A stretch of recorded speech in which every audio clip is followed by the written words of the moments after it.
آج میں آفس سے آتے ہوئے گلاب کے گجرے لے کر آیا تھا۔ سوچ لیا تھا کہ آج آرام سے دل کی باتیں کہہ دوں گا اور اسے وہ محبت بھی دوں گا جس کی وہ حقدار ہے۔ میرے پاس میں گیٹ کی چابی تھی۔ میں جب گھر میں داخل ہوا میری کانوں میں نور اور آرام کی ہنسی کی آواز گونجنے لگی۔ مجھے ہنسی کی آواز آ رہی تھی۔ میں جان گیا تھا کہ میری بیٹی نور آرام کے ساتھ بیٹھ کر گپ شپ مار رہی ہوگی۔ ایسا ہی ہوتا ہے، جب وہ دونوں ساتھ ہوتے ہیں تو گھر میں رونق سی لگ جاتی ہے۔ میرے گھر کی خوشی ان دونوں سے ہی تو ہوتی تھی۔ میں بہت دیر سے اس کی کمر میں پہنچا، لیکن جو باتیں ان کی درمیان ہو رہی تھی وہ سن کر تو میری روح فنا ہو گئی تھی۔ میرے ہاتھ سے گجرے چھٹ کر زمین پر گر گئے تھے جو میں آرام کے لیے لایا تھا۔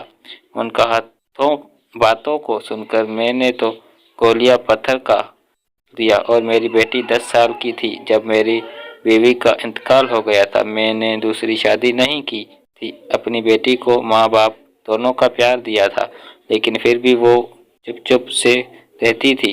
اس کی وجہ یہ تھی کہ میں اسے پورا وقت نہیں دے پاتا تھا۔ ظاہر سی بات ہے، دن بھر میں کام کرتا تھا۔ حالانکہ میں نے گھر میں ایک ملازم رکھی تھی جو صبح سے شام تک کام کرتی تھی، اور جب میں گھر آ جاتا تو وہ اپنے گھر چلی جاتی۔ باقی کا وقت میں نور کو دینے کی کوشش کرتا، اس سے اس کی اسکول کی روٹین پوچھتا، لیکن وہ کھل کر باتیں نہیں کرتی تھی، بس سوال کا جواب ہی دیتی تھی۔ میں نے محسوس کیا تھا کہ میری بیٹی نور اداس رہتی تھی جب تک کہ اس کی زندگی میں آرام نہیں آئی تھی۔ آرام ہماری پڑوسن میں چند سال پہلے ہی آئی تھی اور پڑھتی بھی میری بیٹی کے اسکول میں تھی۔ 8ویں جماعت سے ان کی دوستی ہو گئی تھی۔ اب میری نور ہر وقت آرام کے گھر پر رہتی تھی یا آرام ہمارے گھر میں آ جاتی تھی۔ آرام کے والدین انتقال کر چکے تھے، وہ اپنے چچا کے پاس رہتی تھی۔ اس کے چچا سے بھی میری اچھی خاصی سلام دعائیں تھی۔ میں زیادہ عمر کا نہیں لگتا تھا کیونکہ میری شادی کم عمر میں ہوئی تھی اور بیوی میری کزن تھی۔ ہم دونوں بہت محبت سے رہتے تھے۔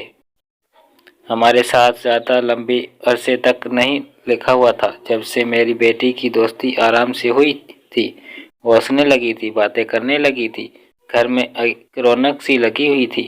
کبھی وہ دونوں کچن میں ہوتی، کچن نہ کچھ پکا رہی ہوتی، پوری کچن میں دھوم دھام سا مچا رہا تھا، اور بعد میں اپنا کیا جانے والا تجربہ مجھے ضرور چکھاتے تھے۔ وہ جیسے بھی بنائے میں کھا ضرور لیتا تھا، مزے کی بات کرتا تھا۔